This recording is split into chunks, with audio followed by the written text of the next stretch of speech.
Before you came round, my heart would never beat much faster. Good morning, everyone. Morgan here, and it is a bright and beautiful sunny day here in Squamish.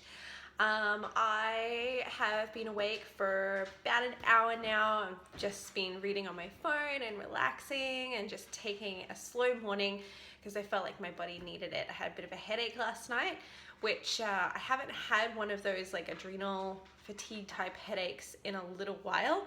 So I just kind of felt like I needed to take the morning a little bit slower.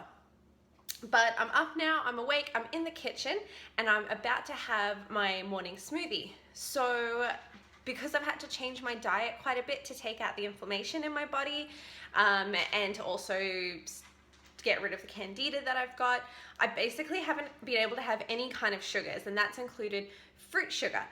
So normally in a smoothie you would add fruit of some kind, whether it be a banana or a mango or whatever it is, but I haven't been able to add any of that. But I've really been wanting that smoothie kind of taste, that freshness and deliciousness.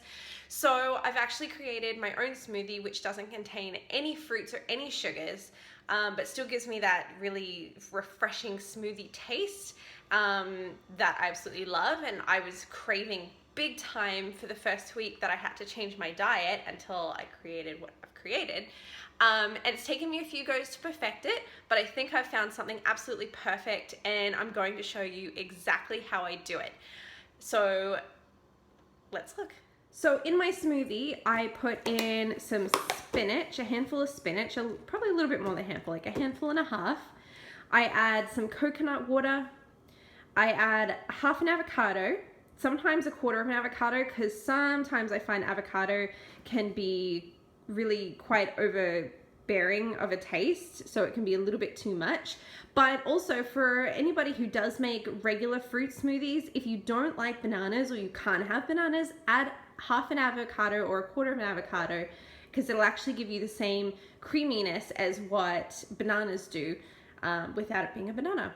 Then I add cucumber, I add some ginger, lemon juice, which I know you're thinking, wait, that's a fruit. It is more acidic as like lemon juice or whatever, but once it goes into your body, it becomes alkaline, so it's actually really good for you, and it kind of detoxes as well. So that's about the only kind of fruit, if you will, that I've had whilst changing my diet. And then I add a whole bunch of hemp seeds, and then I have some cashew milk or almond milk, either one. So let's get making.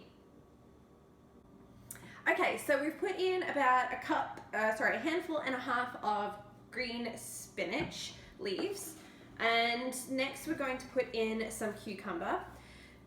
I do suggest though you go more organic with the spinach and with the cucumber, and the reason for that is you've probably heard about that list of like the dirty types of fruits and vegetables, so the ones that you should generally get organic. And the reason for that is because when they spray pesticides and all that bad stuff on it, it goes directly onto the skin or onto the leaf, and then we eat that directly. There isn't a peel like there is with lemon to kind of act as a barrier or to stop it from seeping in and from us eating it so much, because traditionally, like generally you wouldn't eat the rind of a lemon, for instance, or the rind of an orange.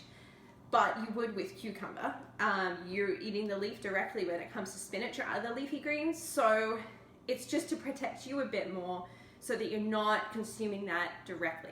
So things like spinach or kale, cucumber, strawberries, stuff like that are things that you should, apples are definitely things that you should try and get more organic rather than non-organic, just to protect you a little bit more. So then we put in some cucumber.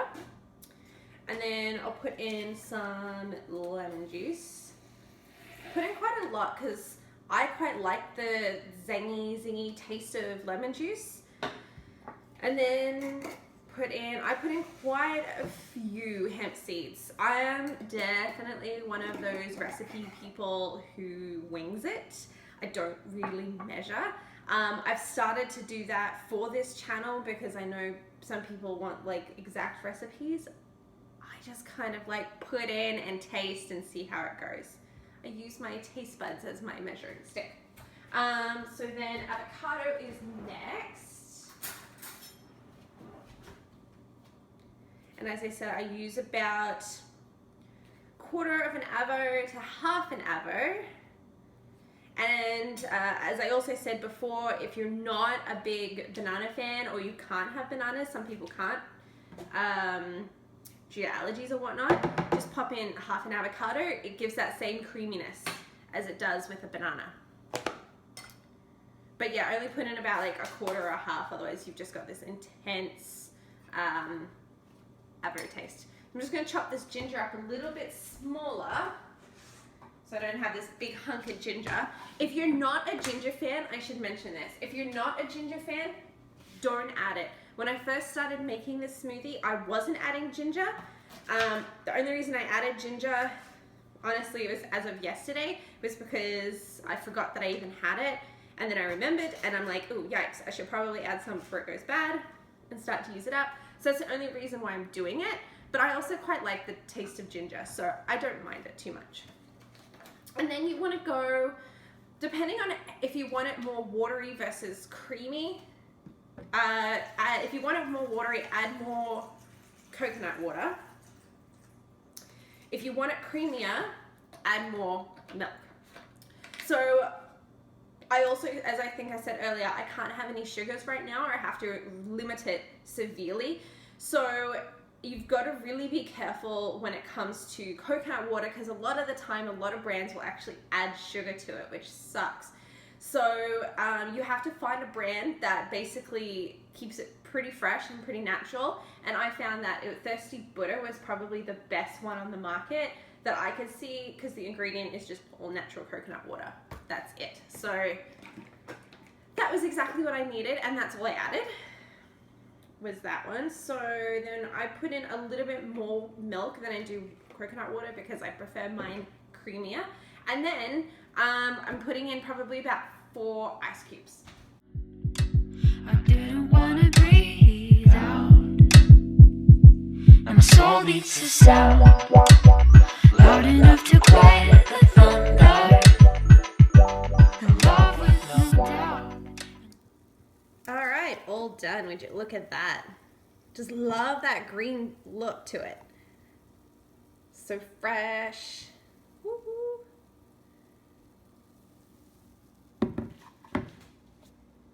And there you have it. My delicious green smoothie without any sugar or any fruit. Super healthy, super delicious.